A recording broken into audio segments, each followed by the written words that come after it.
Dia tak boleh nak fight dengan Johan Ghazali. Dia confirm kalah punya. Sebab apa? Sebab dia Assalamualaikum semua. Okey, kita berada di mana hari ni? Kita berada di Opal Zuzu Kuala Lumpur. Ramai yang masih tak tahu dekat area mana kita ada. Kita berada di area Chowkit Road. Chowkit Road. Chowkit Road. Chowkit Road. Okey, ramai yang ingat tempat Chowkit Road ni tempat-tempat panas, tempat-tempat orang cakap red zone, black area.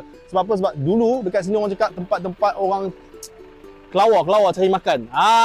Tempat-tempat orang kelawar, orang yang jaga malam dekat sini. Ada yang cakap sini ada banyak makhluk jadian. Okey, tapi sebenarnya itu semua dulu. Sekarang dah tak ada dah. Sekarang dekat sini semua clear, cantik. Semua dah kembali ke pangkal jalan. Dah berhijrah, dah kembali kepada fitrahnya. Okey, so hari ni saya nak tunjuk kat korang, saya dah ada 2 staff baru. Satu ni adalah chef. Memang dia seorang chef daripada hotel lagi. So kita nak tunjuk siapa dia. So insya-Allah makanan yang dimasak oleh dia lebih kurang dengan air tangan saya, insya-Allah. Ni dia. Nama dia Jojo, bukan Johan Rozali. Dia tak boleh nak fight dengan Johan Ghazali. Dia confirm kalah punya.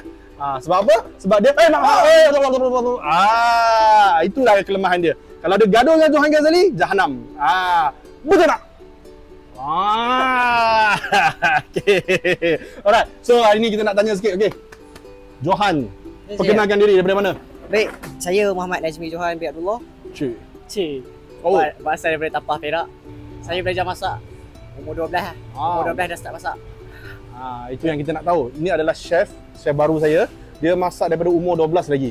So alhamdulillah kita dapat import dia daripada kampung Tapah sana sampai ke KL. Ini semua kita sini semua orang Perak, betul tak? Betul.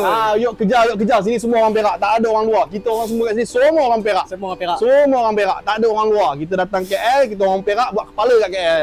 Seorang lagi orang Perak juga, dia budak intern. Ramai yang tak tahu kita ada ambil budak intern juga. So ini dia